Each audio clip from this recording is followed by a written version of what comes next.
Welcome back to आविस fact channel. आज से हम अर्थशास्त्र इकोनॉमिक्स स्टार्ट करने जा रहे हैं, जिसमें हमने पहली क्लास ली है। अर्थशास्त्र होता क्या है इसके बारे में समझेंगे, बेसिक चीज। ठीक है, तो स्टार्ट करते हैं। तो अर्थशास्त्र है क्या? अर्थशास्त्र कहा एक विज्ञान है। क्या है? एक विज्ञान। तो विज्ञान जो अध्ययन कराता है किस चीज का? सीमित संसाधन, यानी कि हमें सीमित संसाधन दिए, जैसे 1000 रुपए दिए और उसका हमें यूज करना और अधिक से अधिक लाभ प्राप्त करना। ठीक है, तो इसकी परिभाषा देखेंगे। अर्थशास्त्र एक विज्ञान है जो अध्ययन कराता है कि सीमित संसाधनों का वस्तुओं व सेवाओं के उत्पादन यानी कि उनका बनाना, ठीक है, पैदा करना, ठीक है, प्रोडक्ट में किस प्रकार प्रयोग किया जाए कि अधिकतम लाभ, अधिकतम उपयोगिता प्राप्त हो सके। ठीक है, तो क्या कहा? अर्थशास्त्र एक विज्ञान है जो अध्ययन कराता है सीमित संसाधनों का वस्तुओं व सेवाओं के उत्पादन में किस प्रकार प्रयोग किया जाए कि अधिकतम उपयोगिता की प्राप्ति हो सके। ठीक है, ये थी इसकी डेफिनेशन अर्थशास्त्र की। ठीक है, अब अर्थशास्त्र, आधुनिक अर्थशास्त्र का जनक या पिता। ठीक है, पिता कौन कहा जा? तो वो कहा जा हमारा कौन? Adam Smith. कौन? Adam Smith. एडम स्मिथ की एक बुक है, वेरी इंपोर्टेंट क्वेश्चन है और पूछा जाता है, वेल्थ ऑफ नेशन। सिर्फ इतना याद रखना, वेल्थ ऑफ नेशन। पूरी बुक का नाम तो है एन इंक्वायरी इनटू द, है ना, लेकिन तुम्हें सिर्फ इतना याद रखना, वेल्थ ऑफ नेशन।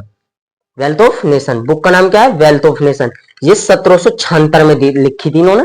ठीक है, शास्त्र की धन संबंधी परिभाषा किसने दी थी?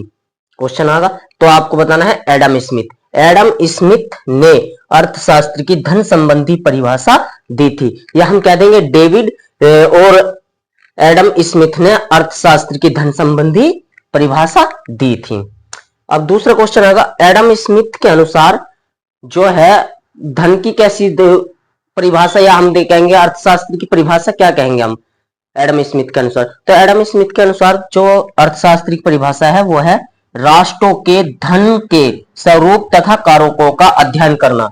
ठीक है, राष्ट्रों के यानी कि देशों के, किसी भी कंट्री के, किसी भी राष्ट्र के धन के स्वरूप तथा कारकों का अध्ययन करना ही क्या कहलावा है? अर्थशास्त्र कहलावा है। किसने कहा था? एडम स्मिथ ने कहा था। ठीक है, अब अगले क्वेश्चन पे चलते हैं हम। जो ये कहा, मार्शल पिगू तथा कैनन, मार्शल पिगू कैनन ने अर्थशास्त्र की कल्याण संबंधी परिभाषा दी। तो ये क्वेश्चन बनता है, बीए में पूछा गया है कई बार। ठीक है, तो अर्थशास्त्र बुक किसकी? अब अर्थशास्त्र चला तो अर्थशास्त्र बुक किसने लिखी? अर्थशास्त्र बुक लिखी थी चाणक्य ने, कौटिल्य, जिन्हें हम राजनीति के बहुत बड़े विशेषज्ञ मानते हैं। तो उन्होंने लिखी थी, राजनीतिक विज्ञान से संबंधित है क्या? अर्थशास्त्र। ठीक है, जो कि चंद्रगुप्त मौर्य के प्रधानमंत्री थे। ठीक है, तो बुक इनकी है, कौटिल्य भी कहा जाए ना, चाणक्य भी और विष्णुगुप्त भी। ठीक है, अब आगे चलते हैं हम। तो अर्थशास्त्र की शाखाएं देखेंगे, अर्थशास्त्र की कितनी शाखाएं है? तो अर्थशास्त्र की 2 शाखाएं है। कितनी? 2। पहली शाखा सूक्ष्म अर्थशास्त्र, 2 भागों में बांटे थे हमने अर्थशास्त्र को, सूक्ष्म अर्थशास्त्र या व्यष्टि अर्थशास्त्र। ठीक है, माइक्रो इकोनॉमिक्स, है ना। तो ये पहले नंबर की। दूसरी वृहद या समष्टि अर्थशास्त्र, मैक्रो। ठीक है, जिस पर बड़े पैमाने पर अध्ययन किया जाए और छोटी इकाई पे। तो माइक्रो यानी कि सूक्ष्म अर्थशास्त्र की डेफिनेशन क्या है? जब किसी इकाई या व्यक्तिगत स्तर पर आर्थिक गतिविधियों का अध्ययन किया जाता है तो उसे कहते हैं हम माइक्रो या सूक्ष्म अर्थशास्त्र। समझ में आ गया? जब किसी इकाई या व्यक्तिगत स्तर पर अध्ययन करेंगे यानी कि छोटे स्तर पर, तो उसे कहेंगे हम माइक्रो इकोनॉमिक्स। ठीक है, जैसे कि कीमत निर्धारण, मांग, पूर्ति आदि। ठीक है, और इसके घटक देखेंगे तो कीमत निर्धारण, उत्पादक उपयोगिता सिद्धांत। ठीक है, अब यहां से आ जाओ नंबर 2 पे, समष्टि अर्थशास्त्र, मैक्रो इकोनॉमिक्स। तो जब संपूर्ण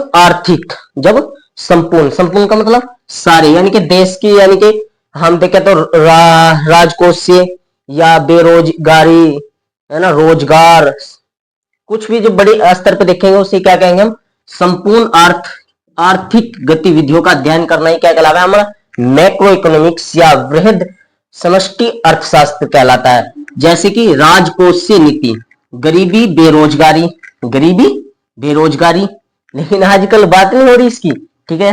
गरीबी, बेरोजगारी, मौद्रिक नीति, राष्ट्रीय आय आदि, या रोजगार, ठीक है। तो हमने देखो मैक्रो भी देख लिया, माइक्रो भी देख लिया, माइक्रो और मैक्रो दोनों देख लिया। अब अर्थशास्त्र है क्या? अर्थशास्त्र एक सिद्धांत है। क्या है? सिद्धांत, ठीक है। और एक क्वेश्चन और बताएं कि अर्थशास्त्र को दो शाखाओं में बांटने का श्रेय किसको जाता है? तो रैगनर, ठीक है, ये इंपोर्टेंट याद रखना। और अगले वीडियो जो आएगी हमारी वो आएगी अर्थव्यवस्था, यानी कि इकोनॉमी। तो अर्थशास्त्र को व्यवहार में लाना इकोनॉमी कहलावा है।